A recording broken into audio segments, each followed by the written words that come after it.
Sorry I'm late. We'll call the meeting to order. Please rise for the pledge. The flag is back there. I pledge allegiance to the flag of the United States of America and to the republic for which it stands, one nation, under God, indivisible, with liberty and justice for all. Good evening, everyone. We will start with item 1.0, the consent agenda. Mr. Gould? Motion to move the consent agenda as written. Is there a second? Mrs. Bush? Second. Anyone like to pull anything? Mrs. Arndt? Item D, please. Anything else? Anyone else want to pull anything? All right, we'll vote on all those in favor of A, B, C, and E. It's unanimous. Thank you. And now for item D, Mrs. Arndt? I just have a question about the confiscation of students' bring your own device. I wonder how that works when they're bringing their own device.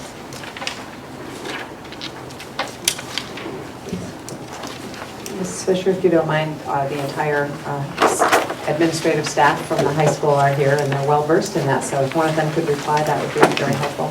Great. So we have criteria by which kids are allowed to bring and use devices in class when they're for instructional purposes. Of course, they're not confiscated, but they might be, I won't say are, they might be if they're pulled out for non-instructional purposes. We've authorized teachers to do that. Again, these are if they're not being used in a BYOD capacity. May I ask? Yes. Mr. Debbie? By confiscate, do you mean they're giving them up for that class period or something? They're not our devices, so I'm wondering Correct. how you can confiscate a device that doesn't belong to us. Right, so we consider that within the realm of our jurisdiction and authorization. And what we have is we empower the teacher to take them, call the office, and send them down to the office, and then the student connects with us. And we, in some cases, connect with parents.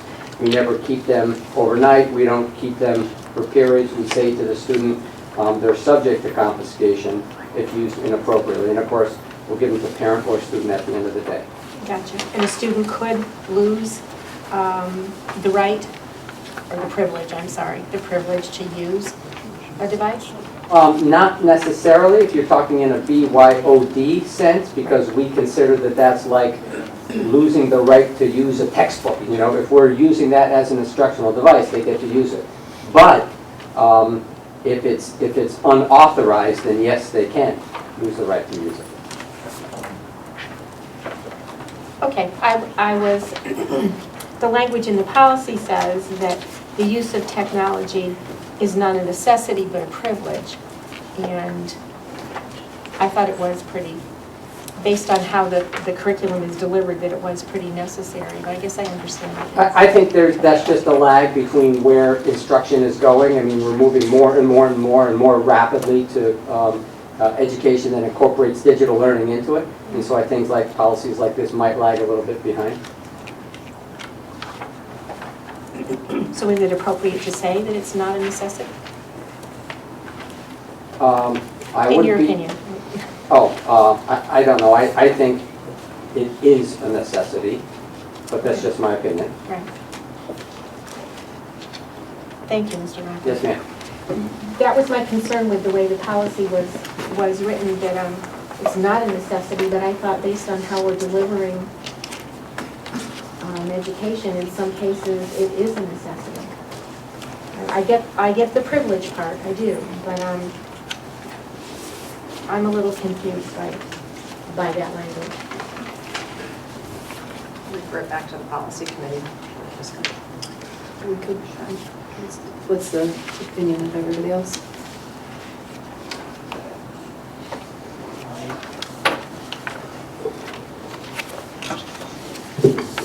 Well, at this point in time, I don't think it's an absolute necessity, and at some point in time when it is, we may be in a position to revisit it. But I think as it stands right now, the policy is pretty well written, and I just as soon see us go with it as it stands. Bush? I would agree with Mr. Kemp on that. At this moment, it is not a necessity because there would be other means that you could teach the classes and be able to get the information.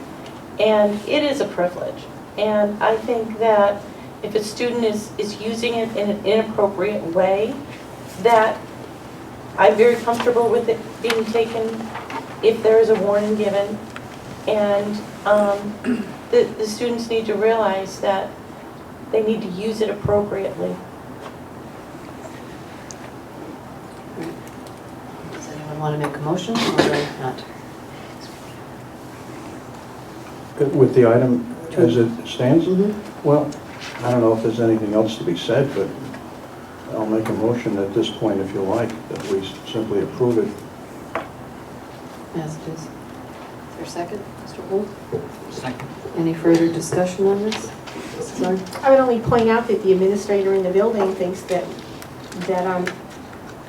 it is a necessity, and it's just a word change. I think it would be worth discussing. We're not delaying any process by returning it to the policy committee just to get a little more input. I was not disagreeing with confiscation. I just wanted clarification, but I wonder if necessity should be discussed.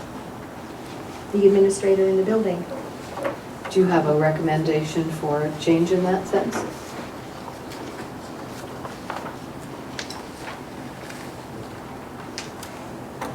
Could it simply say the use of technology to provide educational material is a privilege?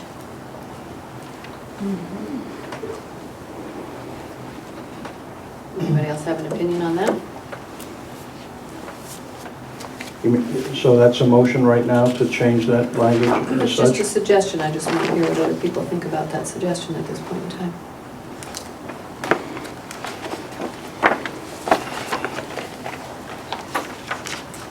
Mr. Holt? My opinion is that I'd rather not hastily make a change to the policy. I think the policy satisfies the initial need to have a policy in place for BYOD, but to have it go back for review, for potential revision, I'd have no problem with that. And it, after it's passed.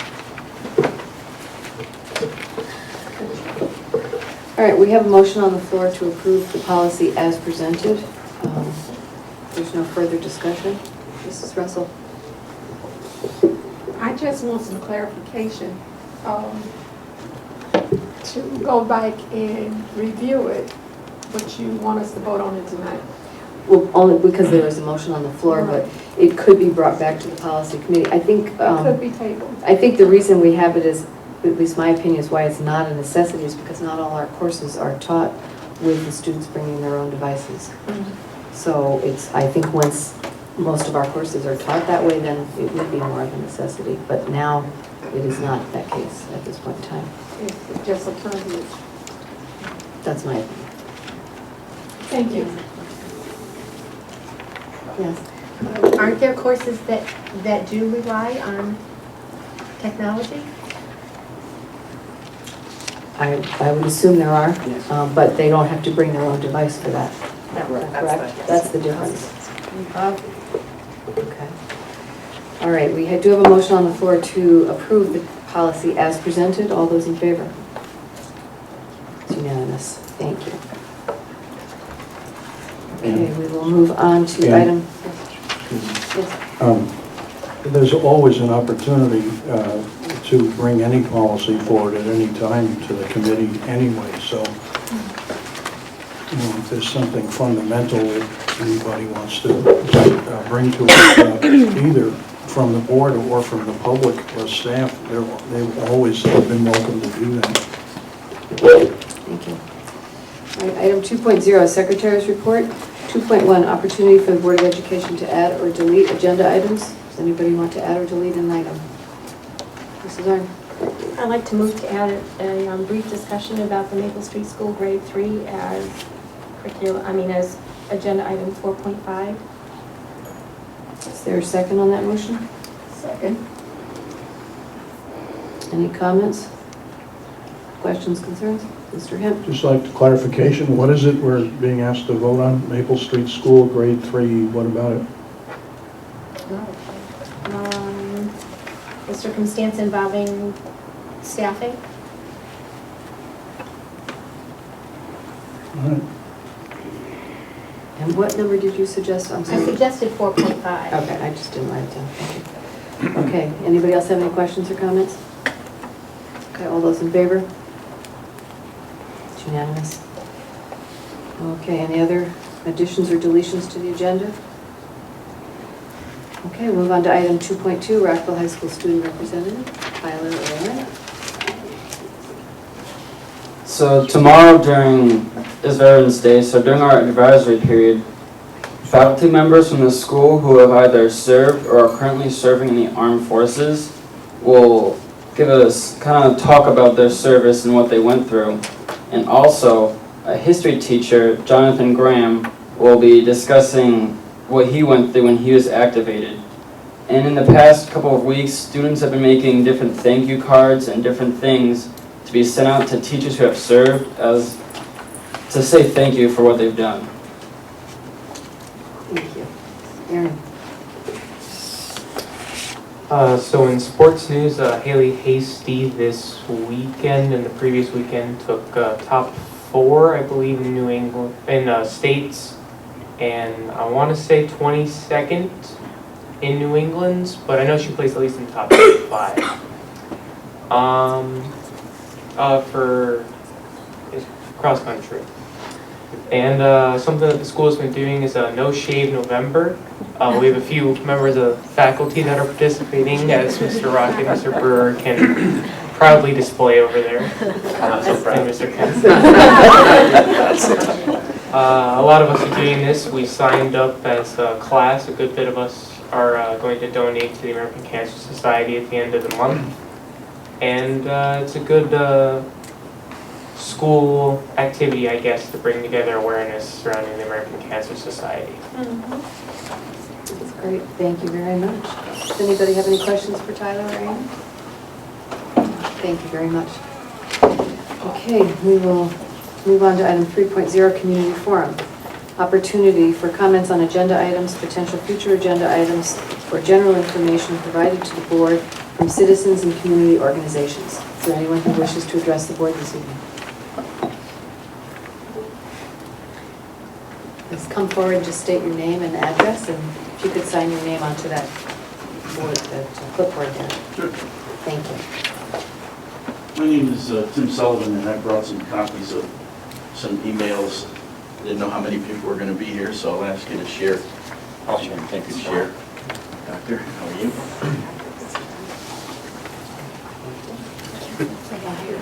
What's that? Be careful for wires. I will. Yes, I saw someone else trip earlier. So I'll just sign over here.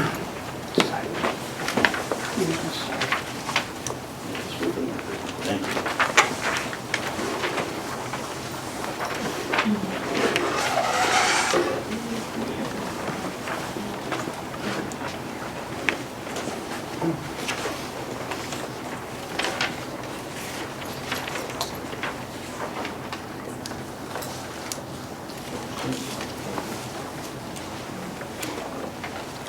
I'll leave my card with my email and cell phone on here as well.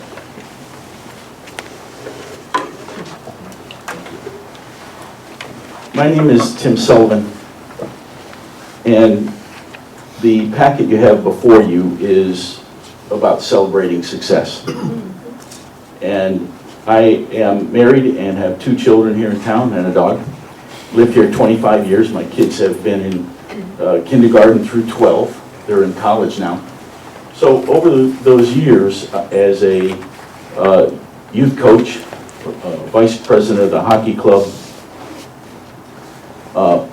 scout volunteer in Troop 86, assistant cub master, lacrosse coach, current band volunteer, what else here?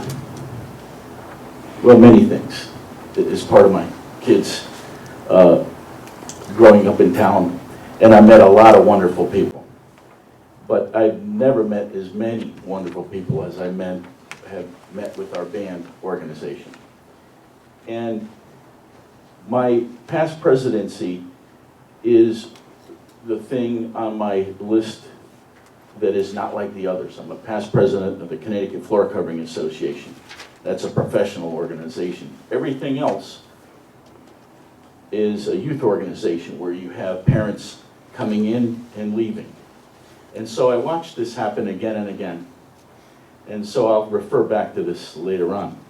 The second reason I'm here, that's who I am. The reason I'm here is to tell you what an amazing band organization you have here. My son was a section leader in the snare drum line. And because of this organization, he tried out for and made the Yukon Marching Band. He graduated high school in 2013, and as a freshman, you had to try out, and he made it. And they don't pick on proximity. So the band is a very successful organization, but it's also connected to many things, and I'll refer to that later as well. So Timmy, playing in front of 500 people on a Friday night football game, is at that game last year. I think it was the Michigan game with 42,000 people in the stands, and that is exciting, but that's not the most important thing. Timmy was part of a very wonderful organization, and he struggled a little bit with grades, had it all there, typical boy, and in his senior year, you know, those questions, he got a little senioritis. He was in the Mr. RHS contest, he got second. So fun, but I'll take a lot of credit as a parent for helping him connect to the next level, but it was the band that gets huge credit for connecting him to the future, seeing the future. I'm going to refer back to that specifically later on. But he connected to college in a way that blew us away. Well, Dean's List, first year. So back to the packet you have in front of you. One of the things I learned is as volunteers we move on. And it hit me after the 22nd anniversary Festival of Bands. 200-something volunteers get together for this event. And we work our tails off, and it was amazing. But afterwards, you know, we all just kind of, I don't really need this. We all just vanished, and I said, time out. We have to celebrate success. And I'm a big proponent of celebrating success because we all work so hard. Time out. Celebrate the great things that you do. And there's a purpose for that. When you pause and celebrate success, you talk about with your peers what you've done, and you feel appreciation. And that pause in life to do that is very important. I volunteered, this is my 6th year with the band, my kids have been gone for 2. I stay because I feel like I have an opportunity to help, and I enjoy it, and people are great. Let's talk about the band for a minute. So, in front of you is this packet. It's my email to the police chief. I'd like to say thank you to Lieutenant William Meyer because of his help with the festival. And the next email is Lieutenant Meyer. I'd like to say thank you to Sergeant Gallant and Detective Santer and Sergeant Hunt for their help with the festival. And Sergeant Gallant, I'd like to say thank you to all your Police Explorer volunteers. And their names are listed. And President Marciano, the football team, in appreciation for every Friday night we're there with you through thick and thin, they gave me 25 volunteers that helped make that night such a success. Scoutmaster Kalina, you know Mark, thank you. I'd like to come and say thank you to your organization in front of all your peers. So, celebrate success is the intentional time out to say thank you. And the purpose of that is to create more volunteer alumni. When you create those, one of my first examples was when we all separated after that festival. I would see parents come back to a football game. Now, they weren't on any special email list. They were just there to see, what could I help with? What could I be involved? So they were feeling what I was feeling.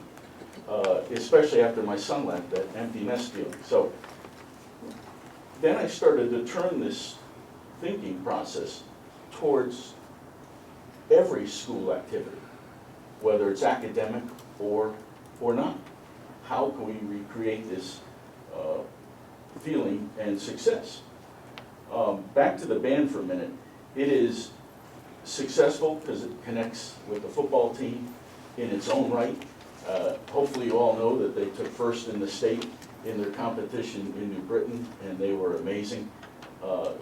Second in all New England.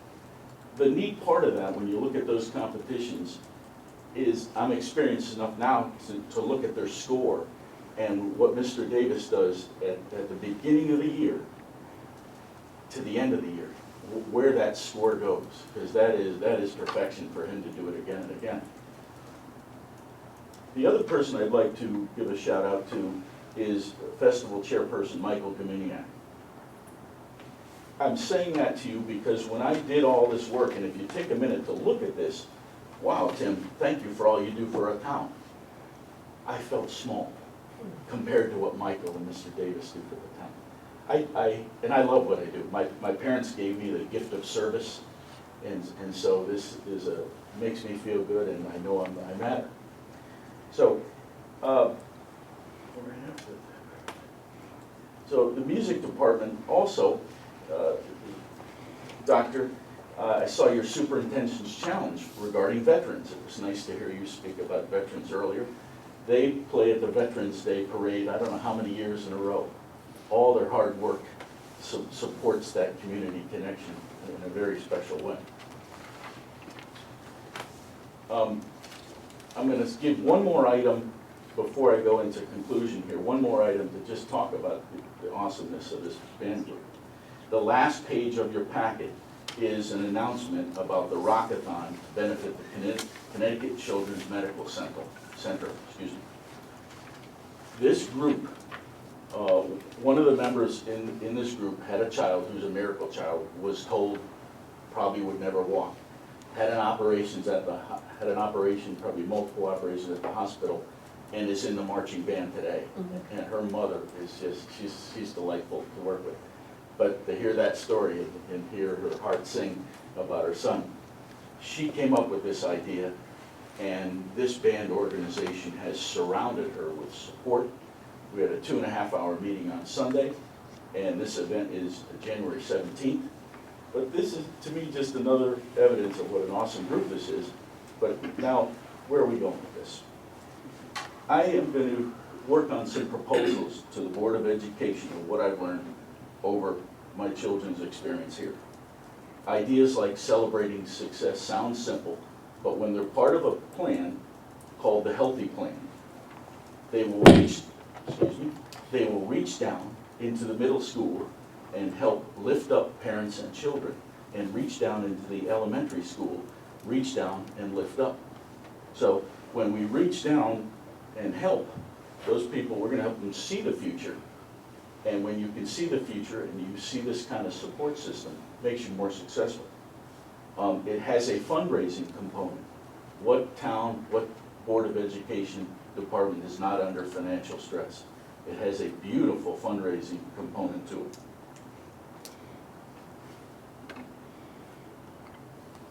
And I also, as successful as the band is, it could be more successful if it looked at this volunteer alumni component. And again, I'd like to work on a plan in the next 30 days and come back to you with a proposal that I think you'll enjoy. Thank you for your time. Thank you very much. We look forward to hearing from you. Is there anyone else who wishes to address the board this evening? Okay, we will move on to item 4.0, curriculum. 4.1, magnet school report. Mr. Burke. In your yellow folders, you have the updated one. I think I emailed you that one was coming that had the October to October. We left the June numbers in, so nothing's been removed. There was one mathematical correction as well, but you now have the real apples to apples. And I'll turn this over to Mr. Burke. All right, good evening. I'm just going to walk you through the first 2 pages in the report. The first page, those are the schools to which we send students for which we're responsible to pay tuition.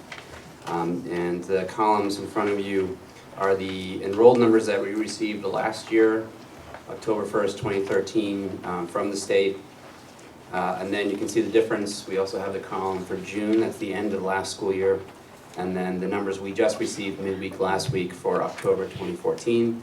The difference in the fourth column there is the difference between October to October. So I believe the original attachment we sent in the packet last Thursday, we did not have the October 1st, 2013 dates numbers, so we wanted to make sure that you got a sense for that because there's something important there I'm going to talk about in a minute. And then the next column you see the tuition and then the estimated tuition. You can see the correct schools is totaled in the first box there, and then we have some other schools there, the LEA schools, totaled down at the bottom for a grand total of $757,355 in estimated tuition. And you can see below we have our budget of $645,600. Now, on the first read of this, it seems shocking that we're this far behind, but to compare to this time last year, we were in very similar straits, and we ended up at a plus $25,000 in this line item. And if you can see from the October 1st, 2013 to the June 2014, just in the correct schools, there's a reduction of 18 students in enrollment, and approximately $4,000 per student would give you $72,000. In addition, last year, the Connecticut International Baccalaureate Academy did not charge us tuition. We reached out to them to see if that's going to be similar this year. They've not made that commitment, so there might be some savings there as well. So we are hopeful that we'll be close to our original budgeted number, and we will continue to update the board on that as we get more information. Typically, we get our tuition numbers sometime in January, between mid-December through mid-January, depending upon the organizing committee there, the organizing sending body, excuse me. So again, originally the news on the front is it looks worse than it actually is, in our opinion. The next page, these are schools to which we do not pay tuition. Hartford Public Schools, you can see the breakdown there. Again, same columns, October 1st, 2013, enrollment to June 2014, and then October 2014. And we've seen a decrease there of 11 students in total.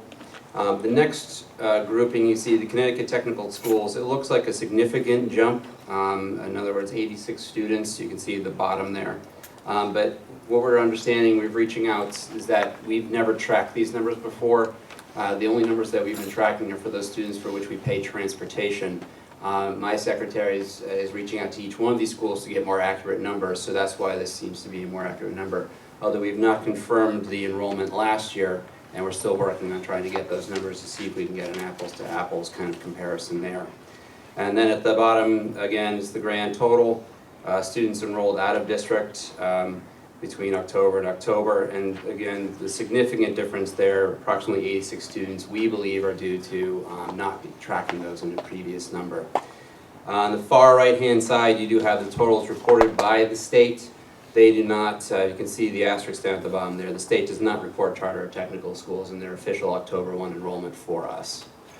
So that's just the overview. We are going to be tracking this more closely. We are able in our new student management system, Aspen, to begin tracking this. There is some issues with legacy data coming out of IPASS. It was not tracked that well there, so we're going to have to go in and check each one of these students and to make sure that they're in the correct placement. We're also working with our residency officers to make sure that all the students that we are going to be billed for actually live in Vernon, to make sure that we are being accurately charged. So I'm available for any questions if you have them. Mrs. Bush. Is there any way to know how many of these students are pre-K? I know in the past, the state was not having us pay for the pre-K students because that is not something that we have available to every child in our town. Hey, we can break those numbers out. I'd like to know that only because it's something that I would like to bring up to our legislators to see if that can be something that changes. Because I think there would be a huge difference in the cost of what we have to pay.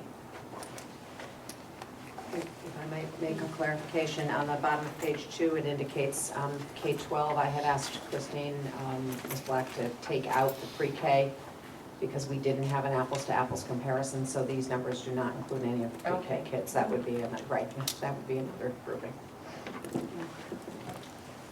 Mrs. Russell?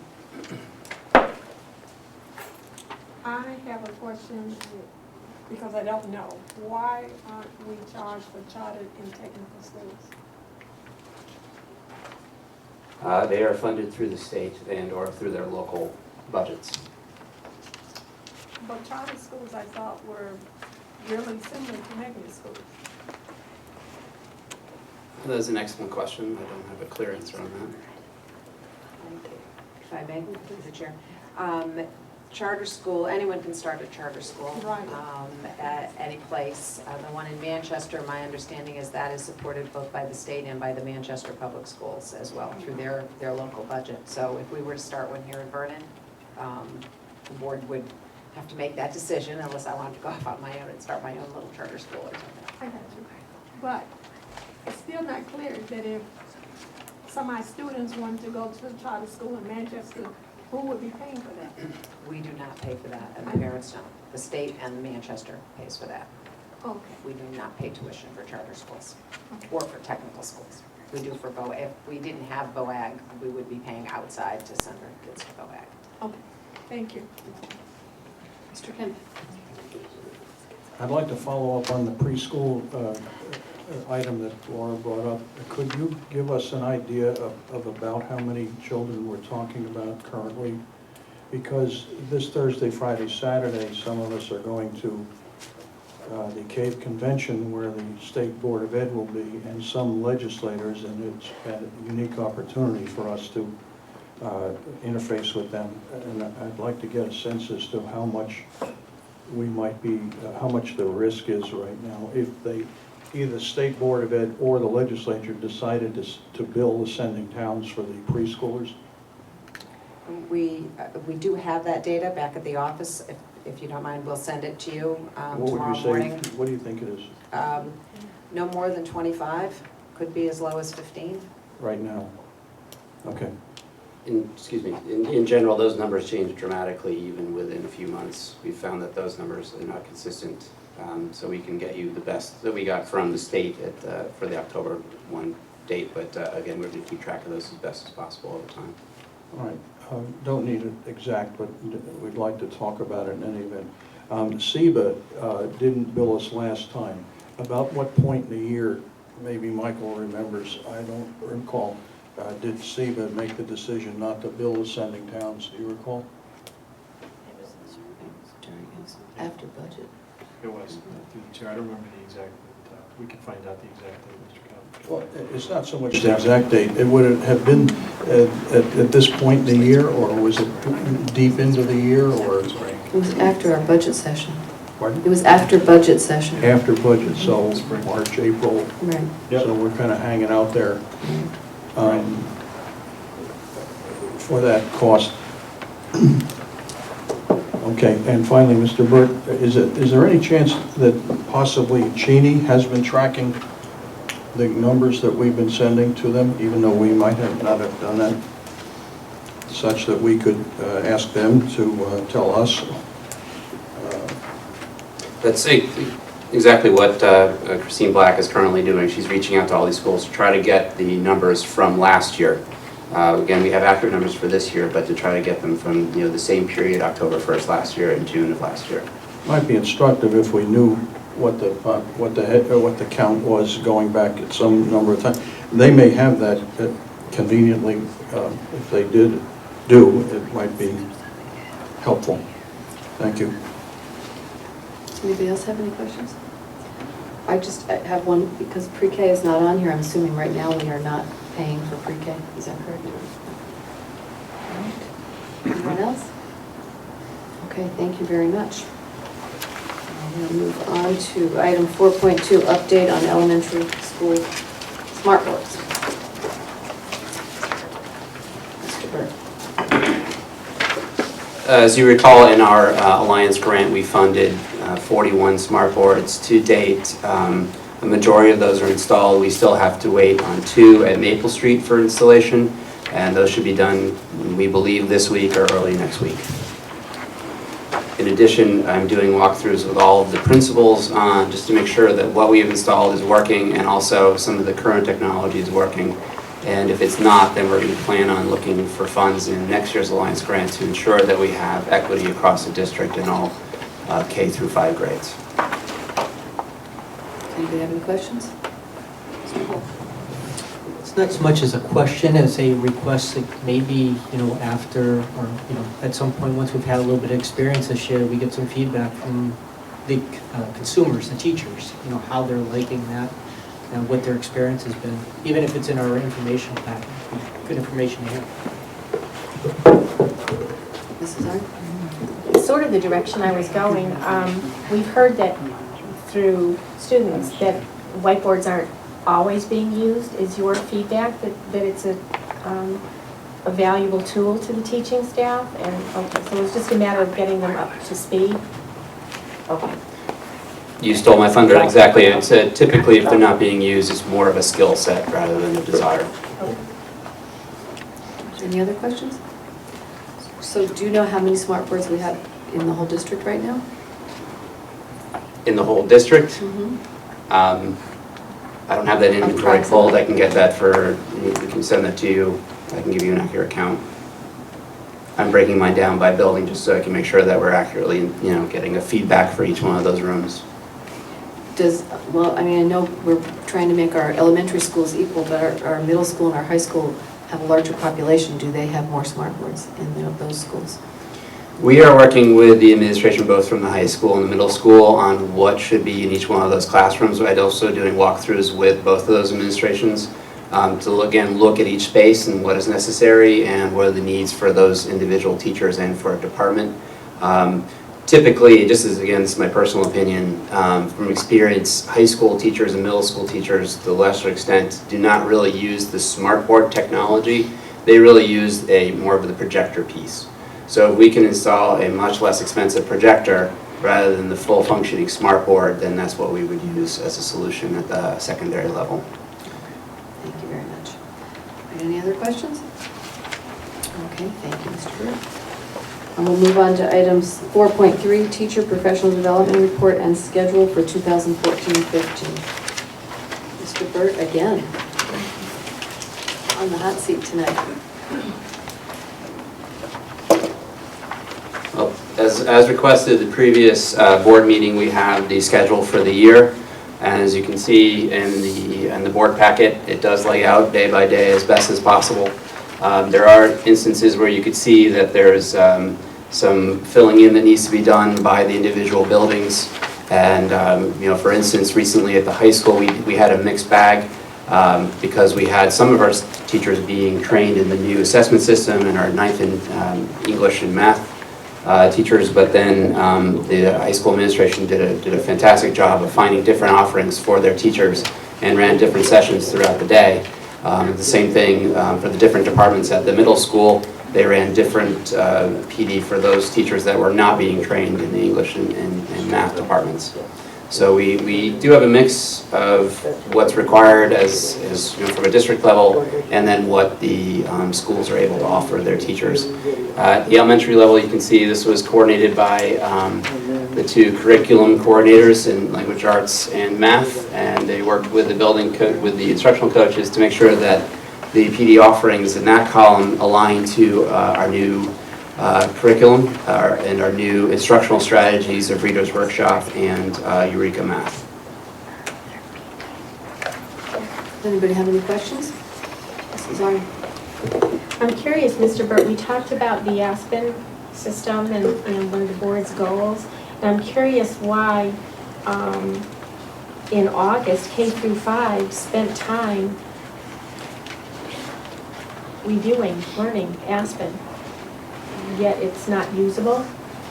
They're not using it and we don't expect them to. If there was PD for it. The PD was, those 2 hours were more broken into sessions. At the elementary level, it was closer to 45-minute sessions, and those were strictly, they've never seen it before, they've never logged on. It was just navigation, where to go to see things, to take attendance, and those. We had not at that point gotten into the communication. By August 25th, we had only been live for a week, and we were really just going through the basic pieces of Aspen. We hadn't gotten to what I described in the last meeting was the more advanced pieces of these pages and communication pieces.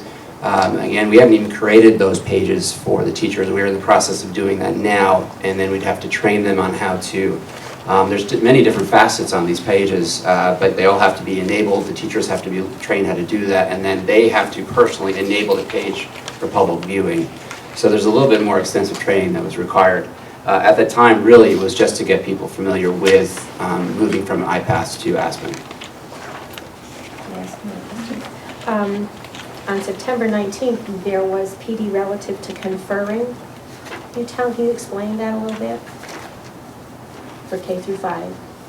Well, I have some curriculum folks here if you want some help with that. I can bring them forward. And some building principals. Teachers worked on our coaches at... Hold it. You thought you could have... Our instructional coaches actually worked with K2 teachers in one location, and two of our other coaches worked with our 3-5, grades 3 through 5 teachers on conferring, which is a skill that they should really be using as they look at Reader's Workshop in their classrooms. And as teachers sit with kids and talk to them about how things are going with what they've read, and take notes on it, etc. So we found that teachers, as they start to use the Reader's Workshop, and in fact even with the Writer's Workshop, that to build their skills in that just makes it a better situation for our students as they improve on their reading and writing.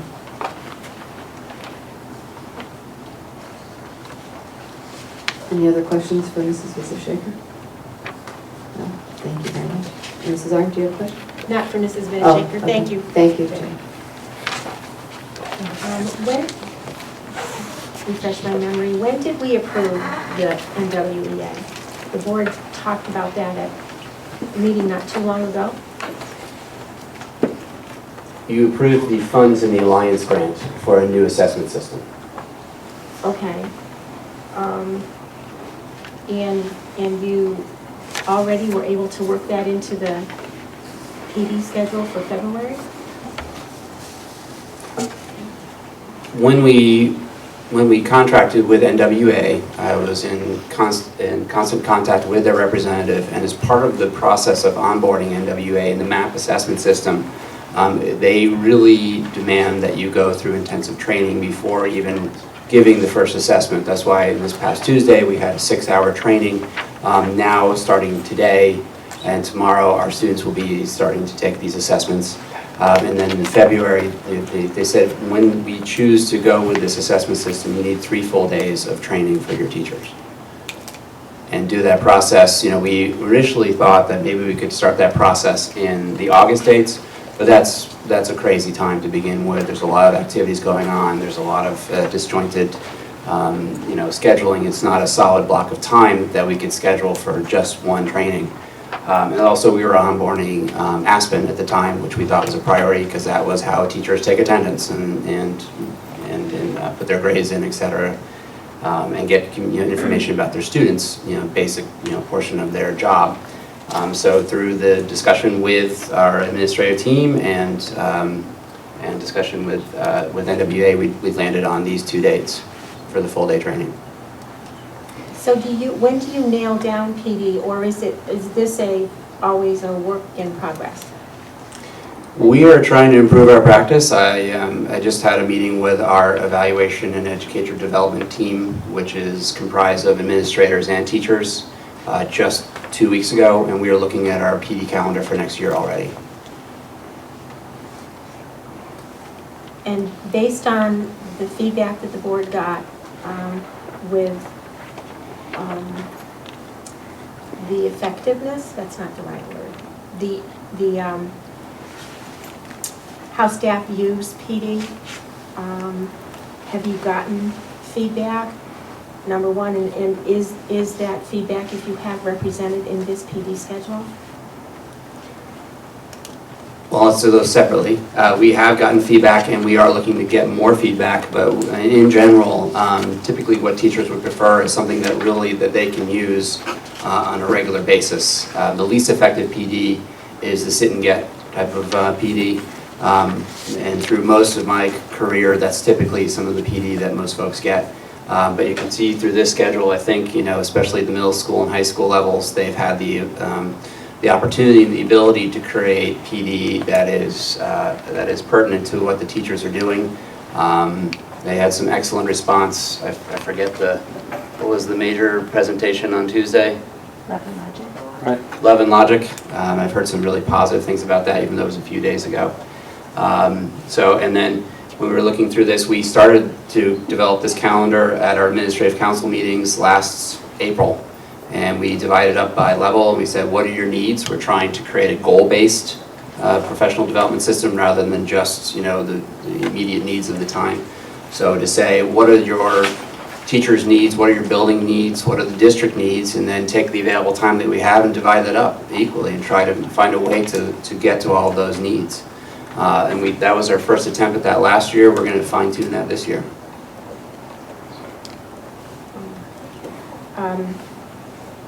Is staff,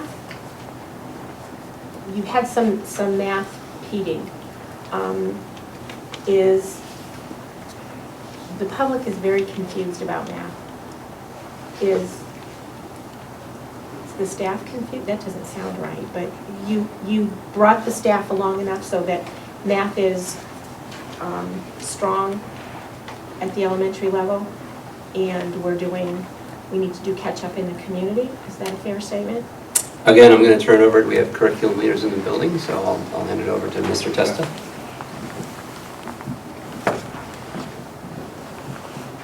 We are using a new resource this year in math, so developmentally it's a lot different from the traditional way that we were educated in school. So it has been an adjustment. We have provided PD. The great thing about our resource also is we have access to some online webinars. I've started to pull representatives from every building. I met with grade 5 2 weeks ago. Next Monday I'm meeting with representatives from grade 4. So it is a learning curve for our staff. However, last week I was at a workshop in Colchester, which also uses the same resource.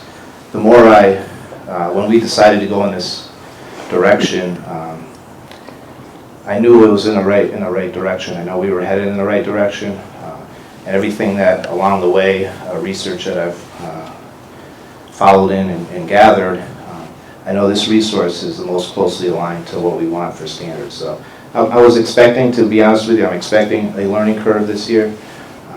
I think right now, if you ask our teachers how they feel about implementation of it, it's probably going to be different from the beginning of the year when they were really overwhelmed. So we've taken some feedback from them.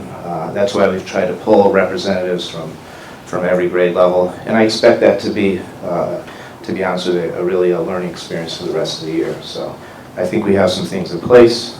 We do have some PD that we're going to be offering in April, and we will continue with the PD next year. So I'm comfortable with the direction we're going, and I think our teachers are on a daily basis becoming more and more comfortable with that as well. So.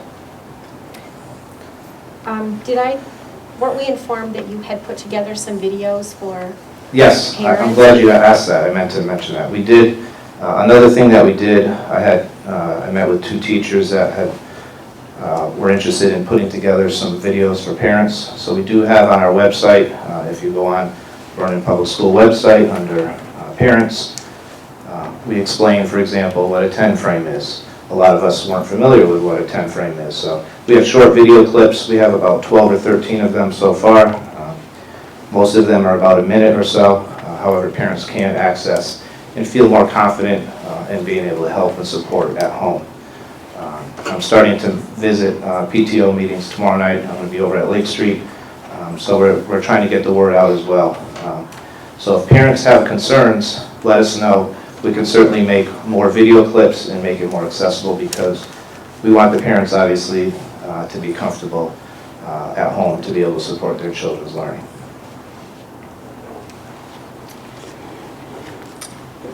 Thank you very much.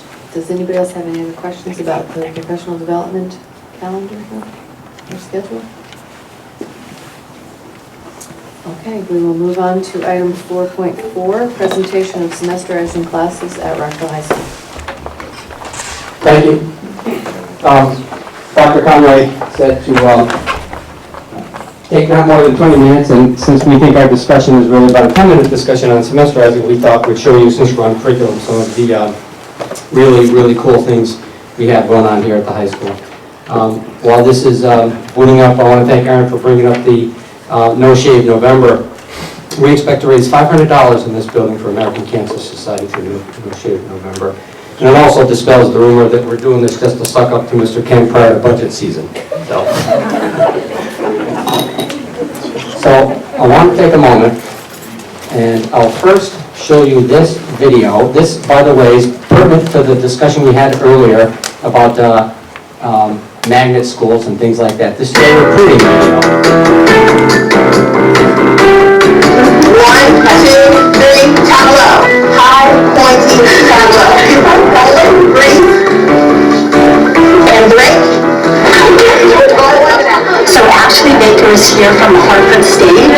She's one of the teaching artists, and we've been lucky enough for the past 7 years to have a grant that allows 40 students to see a fall play and a spring play at the Hartford stage free of charge. And a teaching artist comes and works with the students to prepare them for the different things that they're going to see, and then they come back for a post show after the show so students can talk and ask questions, and it's just a wonderful opportunity, and their goal is really to kind of build a partnership between the students and introduce them to theater.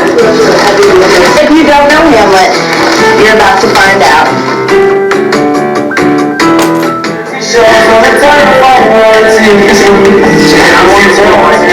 The CTE Arts Visual and Performing Arts class is a great opportunity for students to combine both music and art in a traditional classroom setting. Students have the opportunity to both experience garage band, really learn their own music, make their own album, and sample and create their own music. Then students learn Adobe Photoshop, where they use tablets to draw on the computer, design their own logo, sticker, and t-shirt.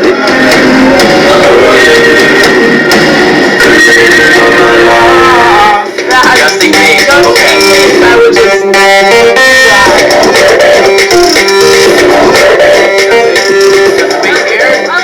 Creative writing has been up to a lot the first month and a half of school.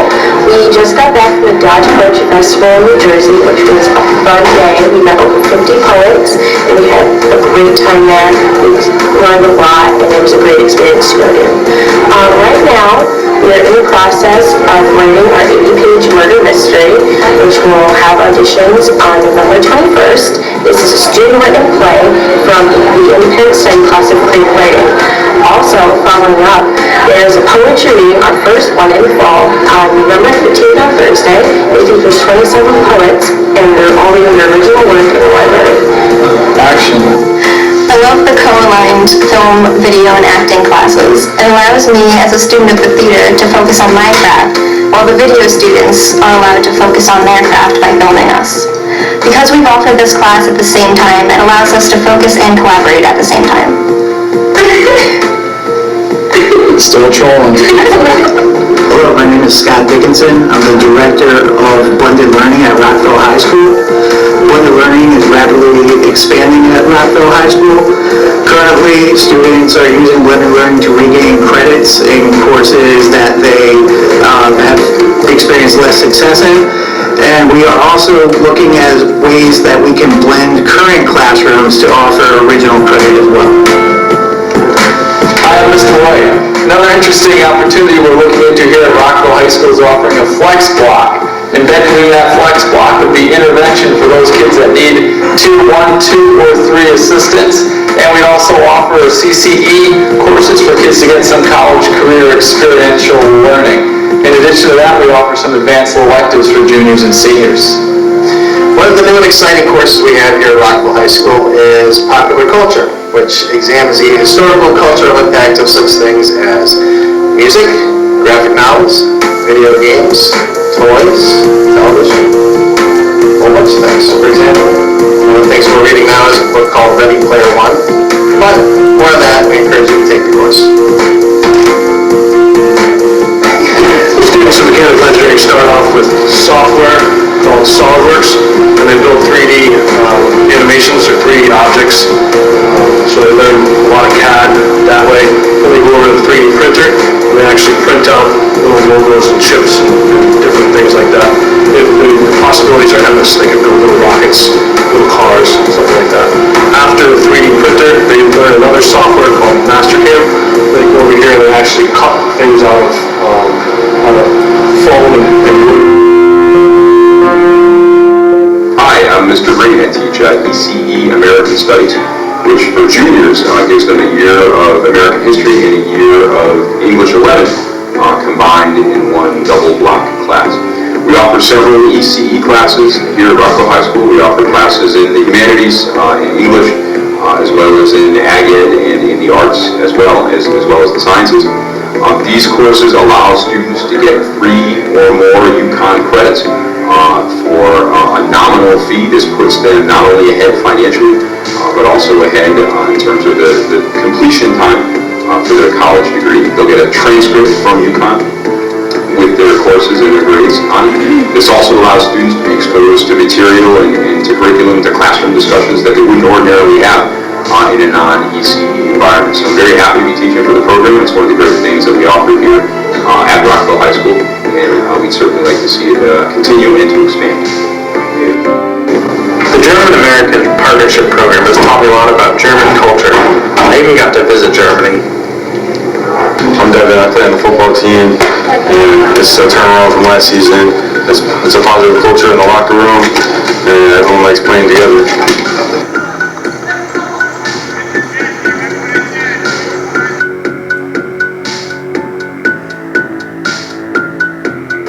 I love the electives here at Rockville High School. They helped me decide what I want my college major to be. And I'm a co-advisor of the Science College program. And a lot of you said that you don't know what you want to do. And I think that's completely normal. I didn't know what I wanted to do up until maybe my junior year of college. But this program is not to shove you into a field and say you have to go into anything. It's to open up a variety of options and to let you explore different concepts as you go along. So, hi, my name is Erwa Malik.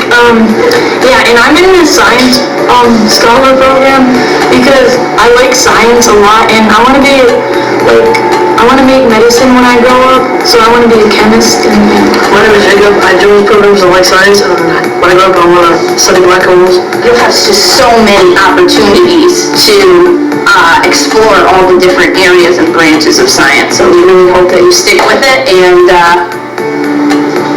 and met with great success here at Rockville High School. Hi, I'm Kimberly Marinan, Director of School Counseling here at Rockville High School. In my position, I love to share all the new and exciting opportunities we have here at Rockville High School. We will continue to expand our college and career exploratory courses, as well as our college and career pathway courses. In addition, we will continue our partnerships with Manchester Community College, Goodwin College, and the University of Connecticut. With all these exciting opportunities that we have both academically and through our extracurricular programs, RHS is a really exciting place to be. Hi, this is Andy Rocker, principal of Rockville High School, and I approve this message. We have a lot of new and exciting things going on here at Rockville High School, and we want you to join us. So that was produced by Nick Bartos, who you gave the award to tonight.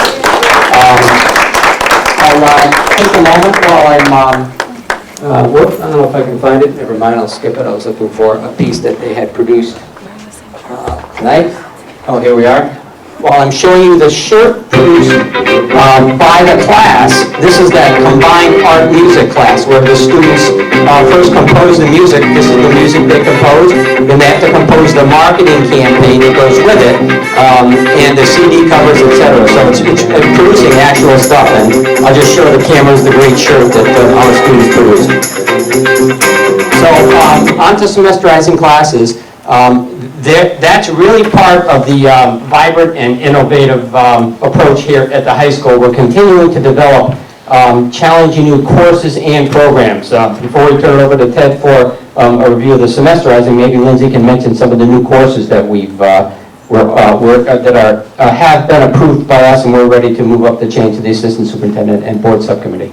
I do mention 2 courses that have not quite gone to us yet, but we're awaiting those proposals in our next meeting. But I just wanted to highlight some of the courses that your teachers have brought to us this year. And this is really an example of how they take it upon themselves to develop courses and curricula that are engaging to our students.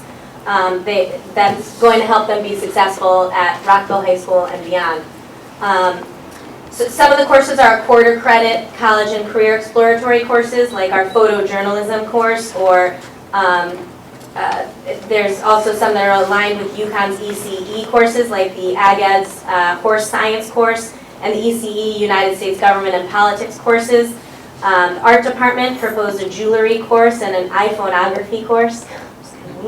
Other courses have been created to help students see the connection of various subject areas and fields, like math, science, and technology course that aligns with the STEM track, or math in art and architecture. Another course which will pique the interest of our students as they learn to understand the connection between art and math. They'll study things like whether the golden ratio is truly used in art and architecture, and analyze various artist works like Escher from a mathematical perspective. Just really neat ideas. The science department proposed a botany course, biological and chemical forensic science courses, as well as applied static engineering and applied dynamic engineering courses, both of which will align to UConn's courses. All of these courses have been created by your teachers who know their students and know their interests. We have an amazing group of intelligent and dedicated teachers at the high school who are working hard to help our kids become lifelong learners, and who will, as our core values and belief statement says, become productive and contributing members of a dynamic, global 21st century society. Thanks, Lizzie. As you listen to Ted talk about the semesterizing of classes, that fits with all this. You have to think of that as part of a whole. Again, it's a very vibrant atmosphere at the high school, and this is one aspect of it. Ted? Good evening. The vast majority of our courses at Rockville High School are semesterized right now, with the exception of some of our ECE courses and AP courses, because they're courses tied to full year curriculum and assigned as such. But the semesterization kind of allows us to have greater flexibility in our scheduling. So a lot of the courses that you're hearing discussed this evening, it would have been much more difficult for us to do it without that additional room in our schedule. It can motivate our students. If we have a student who has a rough first part of the year, it can kind of re-engage them in the second part of the year. That opportunity to earn a half credit when they've lost it, after having a slow start, is a very powerful thing for a student, and it's also it benefits the other students as well, because a student who's unmotivated at that point can also cause behavioral issues as well, and become bring a kind of a negative tone to the group. And accountability for the students as well. Not only are they having that opportunity in the second half, but they know that both semesters count. They can't have kind of a weak one and then strengthen it with the second. They're keeping that effort going throughout the year and understanding that that's important to sustain that. We have students that are able to promote mid-year to an additional grade. So we have specific credit guidelines that assign 9th, 10th, 11th, and 12th grade. And we have some students that have that opportunity to make that jump if they've made some poor decisions in the past, or have chosen to take some extra courses. They can move forward a little more easily. It allows us to kind of modularize or differentiate our courses as we kind of move forward and kind of innovate in what we're able to offer at Rockville. So we're not really limited by that year-long English course. We can offer kind of 2 different semesters within that course. Brian Fort and Tony Bianca's course that you had mentioned earlier tonight is a nice one, where students have the ability to select which of those pop culture elements might be most interesting to them. And that model, I think, is a great thing to do even down the road in let's say, an English 11 course, where we can specialize within certain eras, as we learn to use this model.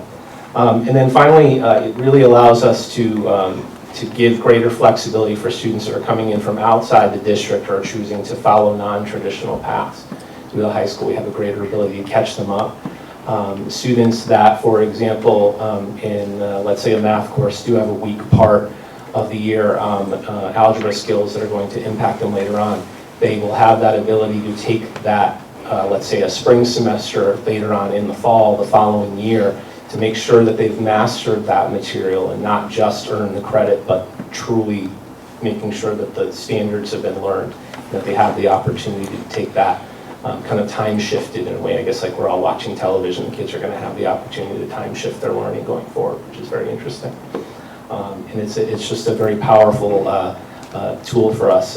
Obviously, it's going to make Ms. Meriden's job a little more complicated putting our schedule together, but she's a quick learner, and we're going to get it done. Before I open up for questions, I will emphasize that it put an increased burden on our Director of School Counseling, Kim Meriden, because of course she has to account for the scheduling. For example, if someone fails the first half of English 9, passes the second half, they still have to take that first half over. And the good thing is we're not limiting that to the fall only. That might in the future be offered in the spring, but it's certainly a cost involved.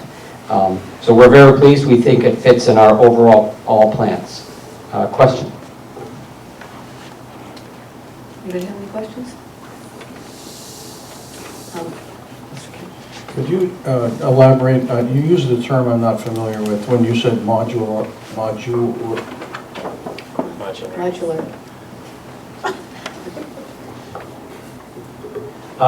In some schools, let's say of course within English 11, you might have the potential down the road to offer that course in different flavors. For example, one might have an English Lit, one might have an American Lit flavor that meet the same standards. This having a semester, credit by semester, allows us to kind of offer those down the road and cater to kind of student interest and choice and needs. And I think the notion that English 11 is going to be the same experience in terms of standards is great, but in terms of the content, it might be an interesting opportunity for us to explore and something that other schools are doing.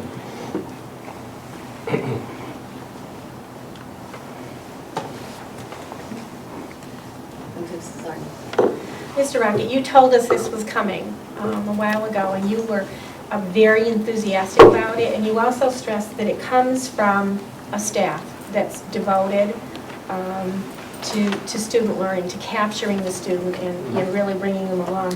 And I think it'd really be important for you to take back to your staff, I'm not speaking for the board, but for you to take back to your staff that we recognize that this would not have happened without their enthusiastic support and the work that they've done. I mean, you told us all of this last year, and I have been waiting for it. I'm really working hard to wrap my head around all of this new learning, and it's hard not to be enthusiastic when you present it that way. So it'd be nice if the staff heard that the board likes to hear these things, and to their credit for making this happen for students. Well, I'll certainly pass that along to them specifically. I will say, Lindsay and Ted and I, our main job is to remove obstacles. There's some tremendous dedication, expertise, and passion here, and our job is to remove obstacles and guide. But I think the town and especially our students are very fortunate to have the staff we have.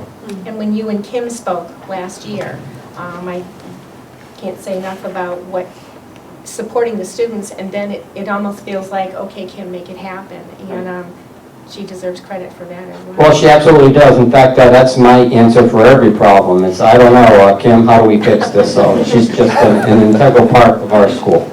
Could I suggest, because I don't speak for the board, that maybe the board would want to convey that message to staff, how much their efforts are appreciated and Absolutely. I'd second that. I would all concur. Yes, absolutely. Please do. On behalf of the board. Approve that message. Let's see you approve that message. Thank you so much. I just have a question about your video. Are you showing it to, I assume, 8th graders and any beyond that, or what? Yes, and so it's a work in progress. There are other programs we want to add. It's going to be posted on our website tomorrow. We're going to ask Jim Harrison if he can post it on the VCMS website. We're going to, as we refine it, ship it out, make it otherwise available to people, because it does give a flavor for, we think, for what we are. There's a lot of neat programs in there, but it also is a good, fun place to learn. So we're very happy with it to date, and we expect it to continue to evolve. So when you have like 8th grade orientation, would you show it at that evening? Yeah, almost certainly a continuing loop out in the lobby that will pass people by, probably in our main square, we call Red Square, something like that. Yeah, no, that'd be great. That's excellent. Mr. Kemp? I can't pass up an opportunity, since we're discussing structure here, among other things. The current structure we're having, the kids attend, is a block schedule that has been in place for quite a long time. And I'm just curious as to what your thinking is about its permanency, its degree of revision, if any. What are your thoughts on the current block? So I would say, with respect to that problem, we're on it. We have a scheduling committee comprised of a broad range of faculty members, experienced, newer, wide range of content areas, etc. I am more than anything a liaison to that committee. That committee is first looking at examining something you saw in the video called a flex block, where we identify a block that we think we can use for a variety of fabulous purposes. That's charge number one, because what I said to them was, that's a more immediate problem for us. We have to get ready for next year, and that's 6th teaching block. But their second charge this spring is to examine that very issue, and it's not so much examine the effectiveness of the block schedule. Their charge is to determine what is the best schedule for our students to meet our educational needs without guidance, because there's so many different models. So it's a little broader charge, but with things evolving so much, we think it's the right one. So they'll begin looking at that. That would not be for implementation next year. It really has to be looked at very closely. So we're thinking the 16, 17 school years, the soonest any schedule change could be implemented. Any other questions? Aaron? So with the semesterizing of classes, from what I've heard from the students, most of them are unsure what this is going to bring and kind of fear it almost, that if they slip up in one semester, they're going to have to be retaking a class. And mainly I've heard students express kind of worry surrounding this, and I was wondering if you were planning on presenting it in this positive light as you did today. Sure, a couple of things. One is it's going to be the subject of another of the infamous robocalls. Everybody gets Fridays at 6:45. We are going to connect with school counselors once we get our grades out for the semester, and remind everyone, all school counselors, to connect starting with seniors. For people at risk, say 75 or lower of failing, that they must pass this course to graduate. And of course, that was one of the issues. I'm not, I guess I look at myself when I was a teenager, and many times I took the easiest road. So some kids might do fabulous job first semester and coast as they got senioritis. Alternately, some people would kind of take it easy in the fall and then really make a big rush during the spring. So this kind of makes kids accountable for both semester. So our education process continues, and I think it'll be ongoing really throughout the year. Any other questions or comments? Thank you very much. Thank you so much for your Very time. exciting. Okay, we'll move on to item 4.5, Maple Street School staff. Thank you. Thank you. I shared some information with the board earlier today.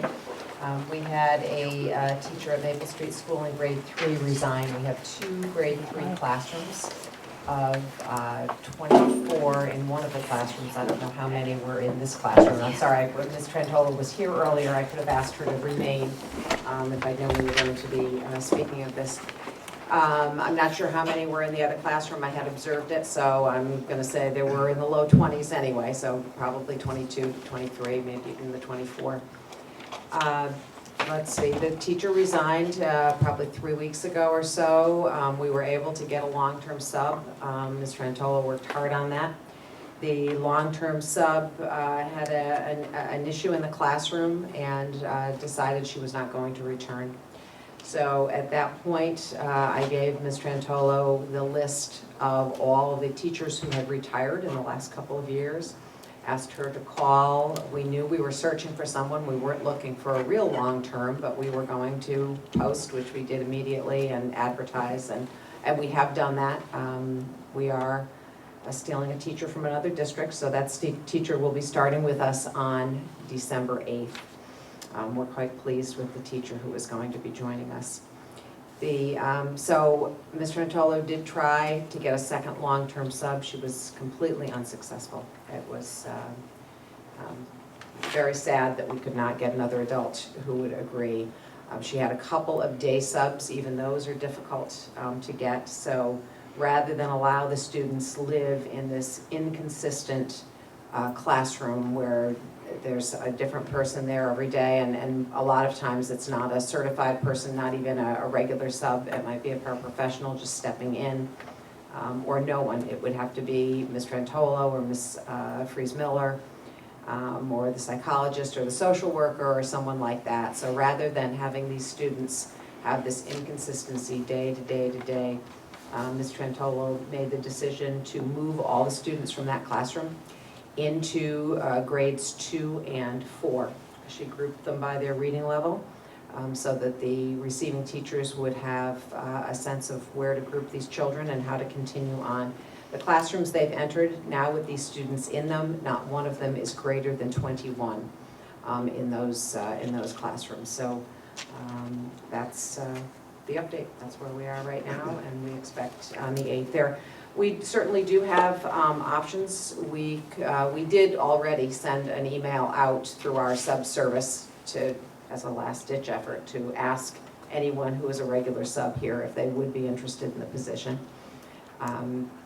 We certainly could call Kelly Services to get someone from the outside to come in.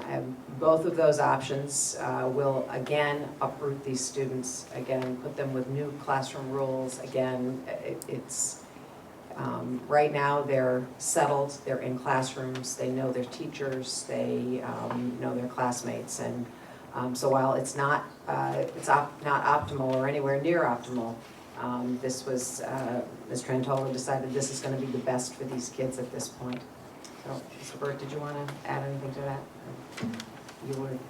Oh, I would just agree that I did speak with Ms. Trantolo last week about this last Friday, and as the teacher that was there came to the realization that they were going to resign, I would characterize the classroom management and the atmosphere of the classroom was deteriorating.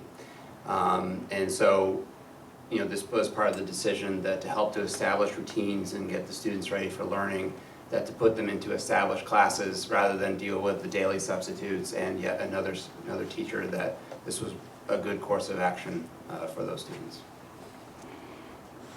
Anybody have any questions? Mrs. Arden? I had several concerns with the email information, and one of them, through you to Dr. Conway, we had talked about communication a while ago, and I would offer to you that, in my opinion, this is an example that I couldn't give you that evening, that to find out about something like this on Facebook and through the community is concerning to me, that it would be better to, although I don't participate in the decision making, I wouldn't question that, but to inform us about this is happening in a classroom. It's a lot easier to address parents when they have a question, instead of saying, I have no idea what you're talking about. So that's kind of an aside, that this would be an example that I couldn't give you a couple of weeks ago. The class size, it raises a question about class size. If you can distribute a class of 20-something students and still not impact any other classroom or those other classrooms, they still remain at 21? That's correct, 21. How many students did you distribute? I don't know, between 20 and 24. Okay, and in several second grades and several fourth grades? Correct. There are 2 4th grades and there are 3 second grades. Okay. And you made it clear that nobody thinks this is ideal, but you're doing the best you can do. And I'm concerned that that this had to be the resolution, and particularly concerned about a comment in email about subs coming to Maple Street School. That's very real, and is something being done about that? I mean, We recruit subs all the time. They do have an option of opting out of any schools. There may be some people who like elementary over secondary, or don't want middle, or don't want high, or something like that. So they do all have options to put in the computer, so that when they're called, people will know what schools they don't want to go to, or what schools they want to go to. there's a particular issue at Maple Street? There are many subs who do not wish to work at Maple Street School. And do they ever give you feedback as to why? Is it I don't something think we've had those conversations with them. simply no, thank you, I won't go to Maple Street? And my other concern, honestly, Dr. Conway, there were a lot of them, but is the timing of the notification, November 5th. I heard about this in the community, and then it says right here that the teacher resigned several weeks ago when you had a long-term sub, and then that didn't work either. And then the notice didn't go out to parents until the 5th of November. What was the time? Can you guess the timing between this started taking place and November 5th? The students were moved on November 5th. I into understand, but classrooms. but parents had not been notified about what was going on in the classroom prior to that? Oh, I would assume that a letter went home to parents when the teacher left from Ms. Trentolo. You assume, okay. The Yeah, only copy I goodness got gracious, was the yes. letter that went out to parents when the kids were moved. Correct. But parents were notified Oh, prior to absolutely. that. Absolutely. Okay. Seems to me there's a lot of learning that can take place around this circumstance, particularly relative to subs. And I don't know if it's something to let us know about, but I guess to know that you are aware and doing something about that would be important to me to know. Thank you. Mr. Ken? Well, I'm concerned that there's a degree to which Facebook is useful, and there's a degree to which it is harmful. And to some extent, to be expecting that any one board member is going to be fully appraised of a work in progress is unrealistic. I don't think that parents have a reasonable expectation to know about every step the administration is making to resolve this or any other problem. And if somebody is not happy with the status, that just is a fact of life with the technology we have today. And I don't know that this superintendent or any other group of staff members is going to be able to resolve a difficult problem like this and others in as timely a manner as some people think it ought to happen. So I'm not concerned about the timing of the way this played out. Hopefully it's a successful conclusion. But to second guess the administration every step of the way on this and other issues, I think is inappropriate, period.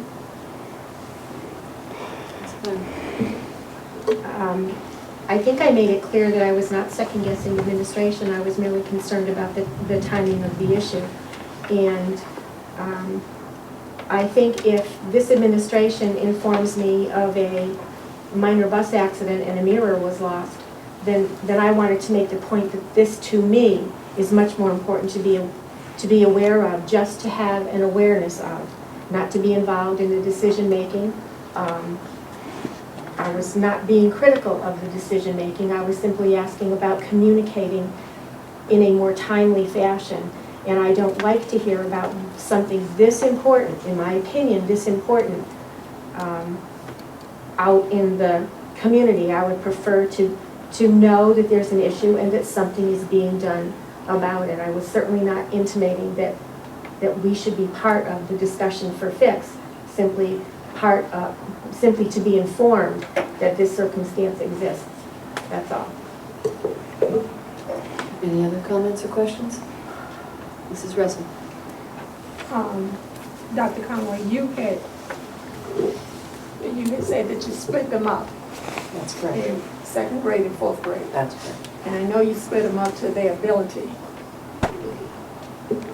Do you have extra help for those teachers? They all have the reading teachers, everybody's on board. Everybody's on board. Right, and assisting in all classrooms. So the third graders do not find this difficult, you know. Well, I'm sure All they're, adjustments, I'm anyway. sure they would rather be in their own classroom with their own teacher. But I'm just as talking about as far as teachers and Mr. structure. Burt said, this is the best of the circumstance we could. Thanks. Okay, anything else on this? All right, thank you very much. Move on to item 5.0, general business. 5.1, 2015-2016 budget calendar. Dr. Connell. Thank you.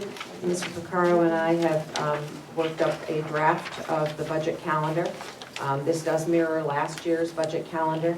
If you recall, Monday, January 12th is, I'm guessing, because you haven't set the calendar for next year, but will be a regular meeting of the Board of Education. It's the second Monday of January.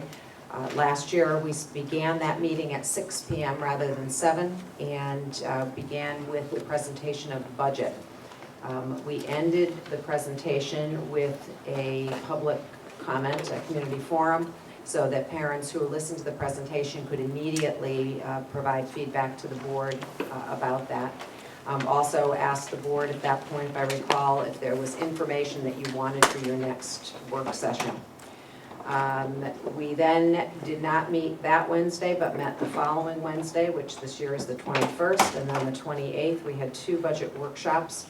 And then the board needs to approve the budget on Monday, the 2nd. Last year, you also made that a workshop, if I recall correctly.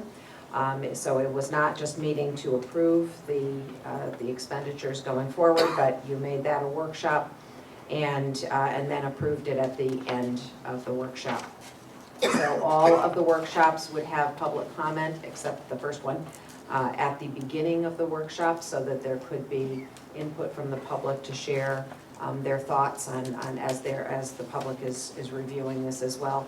We do have to deliver the budget to the mayor on February 10, which is a Tuesday.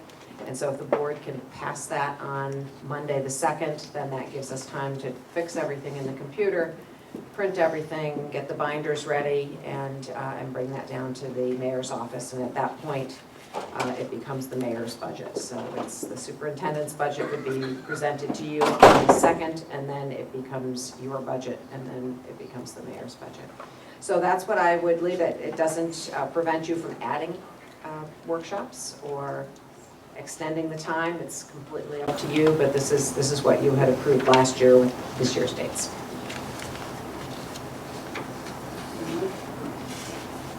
Mrs. Arndt.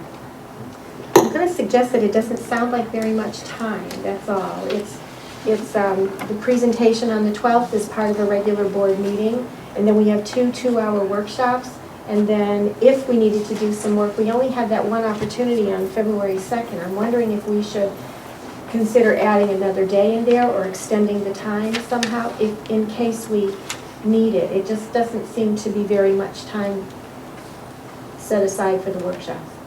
It's a lot of work to do in a real short time.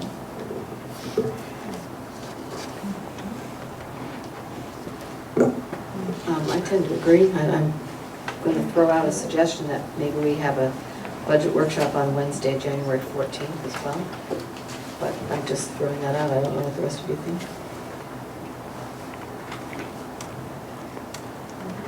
You agree? Mr. Kim? Well, I don't know. I think 2 hours is just, I'm not used to a 2-hour budget workshop. They tend to go longer and probably should. I mean, it's just as, it's nice to put that slot in there, but these things take a while, and you know, they may go to 11, 12 o'clock at night.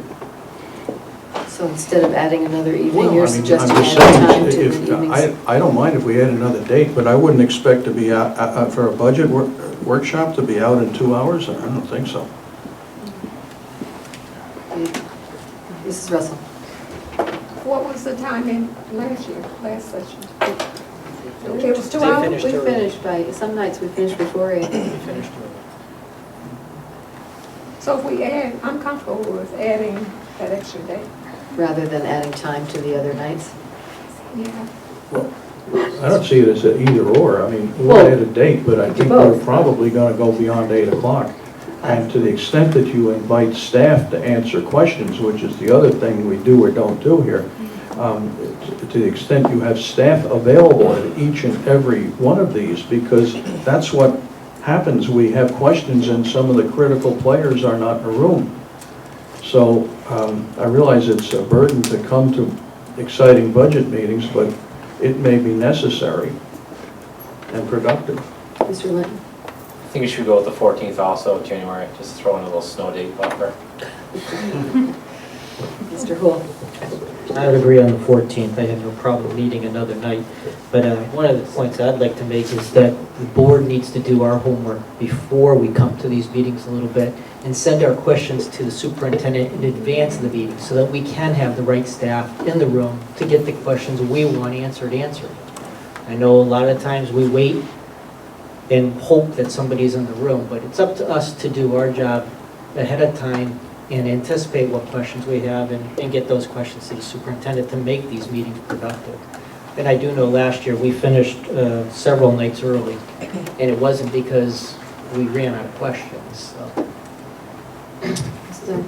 Years ago, when we were doing the budget, we actually assigned cost centers on particular evenings, rather than just opening up the entire budget night after night. And to Mr.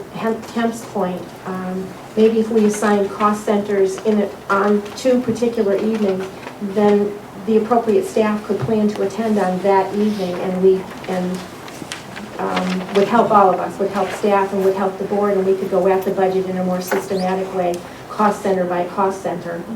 And if we have 1, 2, 3 evenings assigned, we could divide up cost centers that way, and anything left over for February 2nd, we could certainly make sure that if we really needed someone in attendance, that we could request that through Dr. Conway.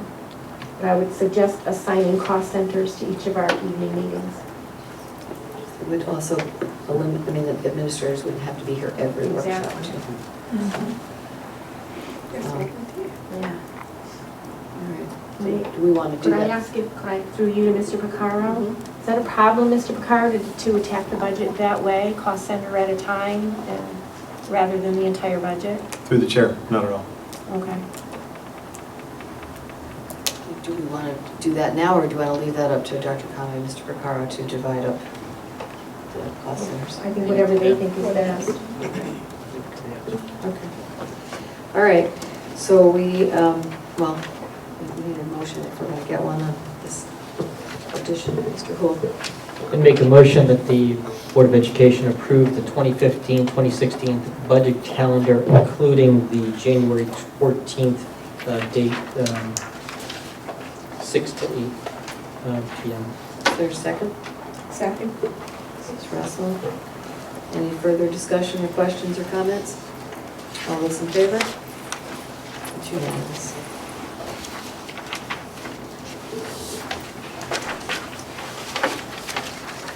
Okay, now we'll move on to item 5.2, 2015-16 district budget priorities.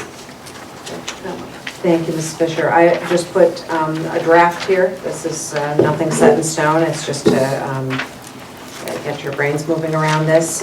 We do have one more level of all-day kindergarten to go, and that would be Skinner and Lake will be the last 2. So I would certainly hope that the board would continue to promote moving that from Alliance District to the local budget.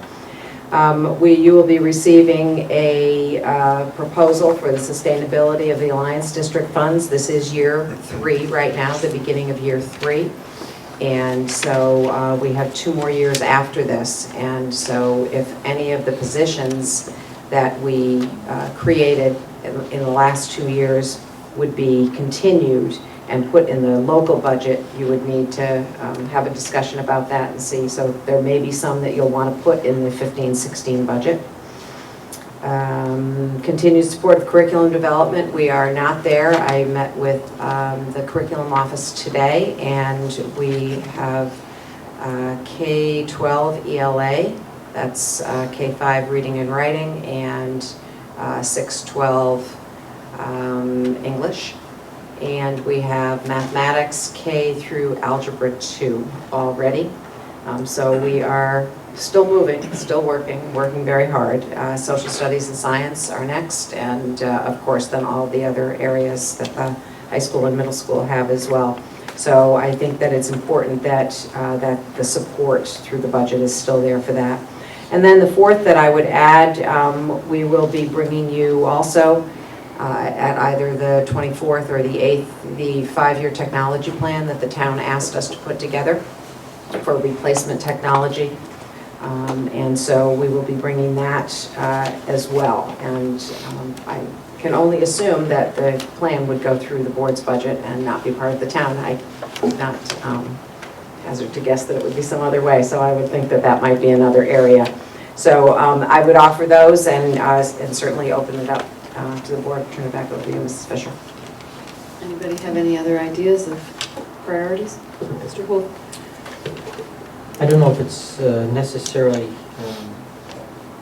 to get on this list as a priority, but I guess I know we talk about the capital budget, and that always comes in kind of late, and for the last several years, we have not put very much money into our capital budget. I think we need to, for the sake of transparency, at least have a discussion about the items that should be on a capital budget, regardless of whether we can get it fully funded or not. So I think that should be something this board wants to have a discussion during the budget time about. Mr. Picaro has something to say? To you, Madam Chair.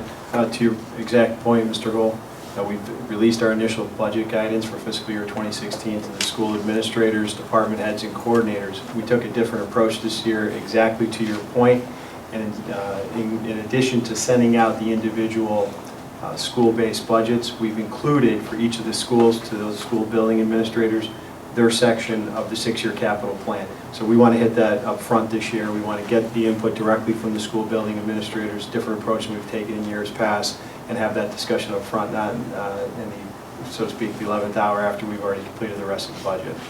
Thank you. Anyone else? Mr. Kemp?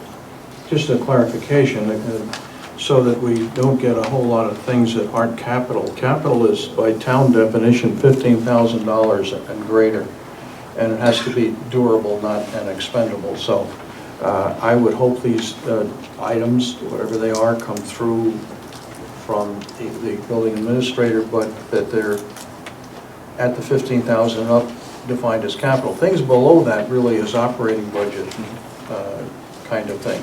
And I'm not sure everybody understands that, so please share that. Mrs. Arden? Just like to ask a question about the second suggested priority, sustainability of positions funded by the Alliance money.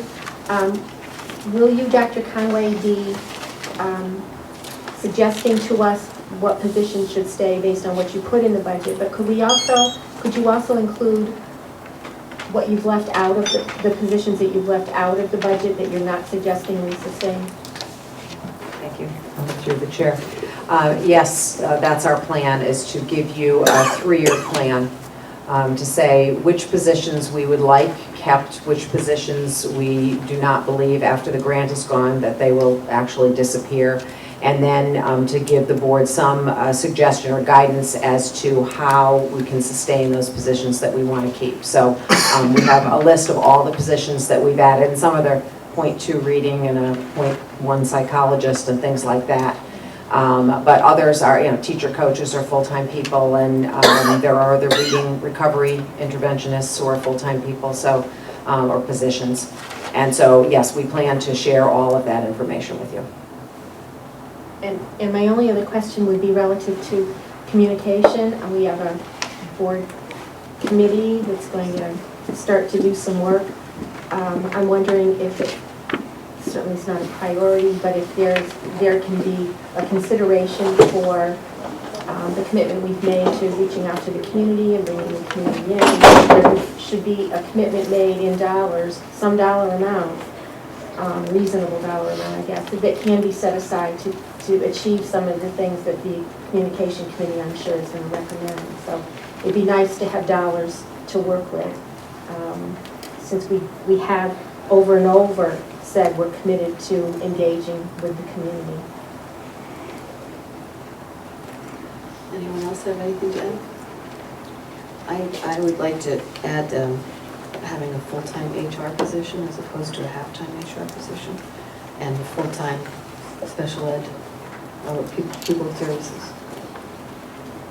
That's just me.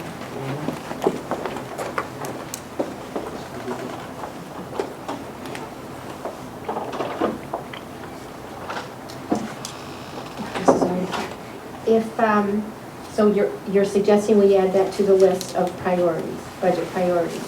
That is my suggestion, yes. Oh, no, just asking. Yeah. So our list is 6 long, 7 items long? I just want to be clear about what I'm voting for, that's all. Yeah.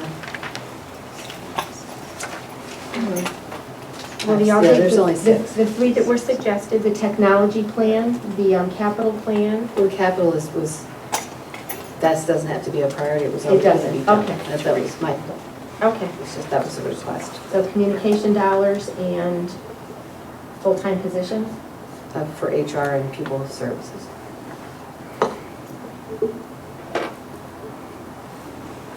Just clarify. Question, I'm sorry, I understood from Mr. Hool that did you want that to be a priority for your discussions, the capital items, or just that you want to see it? It was that I would like to see it and like to know that it is being, that we're considering this as part of the budget process. Not that it has to be a priority within the process, but that we're considering it as part of the whole budget. And that we have the discussion during our budget meetings. Thank you so much.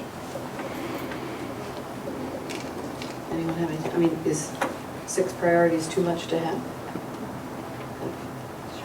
I don't know. I personally don't think so, but I don't know what everybody else thinks.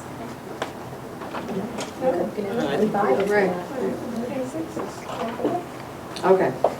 So no, anybody else want to add anything or delete anything? Okay. Well, I need a motion. Mr. Holt. But we'll make a motion that the Board of Education approve the 2015-2016 budget priorities as discussed this evening with the presented list and the additions that we've supplied Dr. Conley. Is there a second? Second. Okay, any further discussion or comments, Mrs. Aaron? Through you to Mr. Picaro, please. Are we missing anything, Mr. Picaro, that in your estimation should be on our list of priorities? Through the chair, I think that these are the goals and the priorities. I think when we start drilling down and having discussions, we're going to get into some of the detailed discussions behind it. But I think generally speaking, no. Okay. Thank you for asking. Okay. Any other questions or comments? All right, all those in favor of the priorities?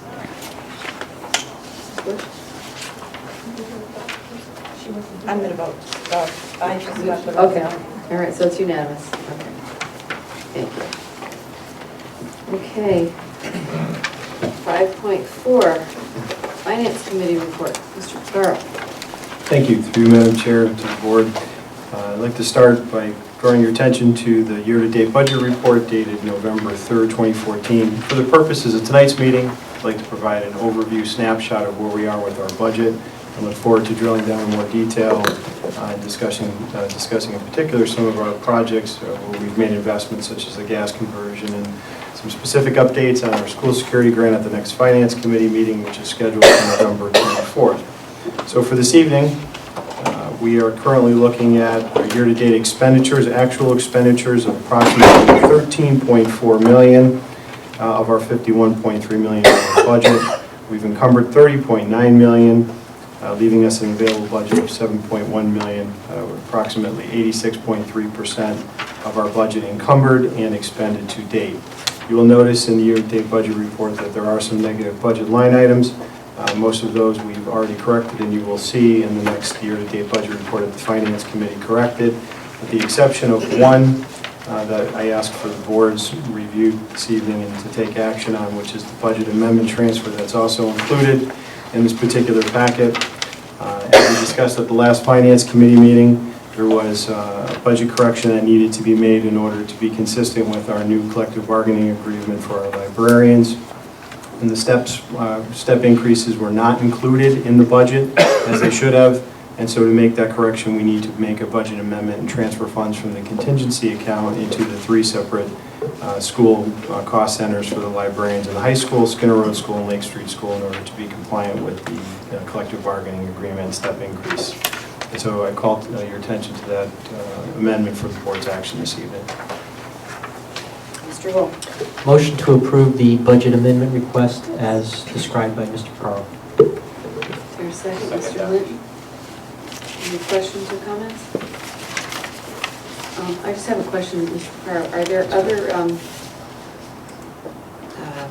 contractual things that might have to come out of contingency that we might have missed or whatever? Not at this point in time, no.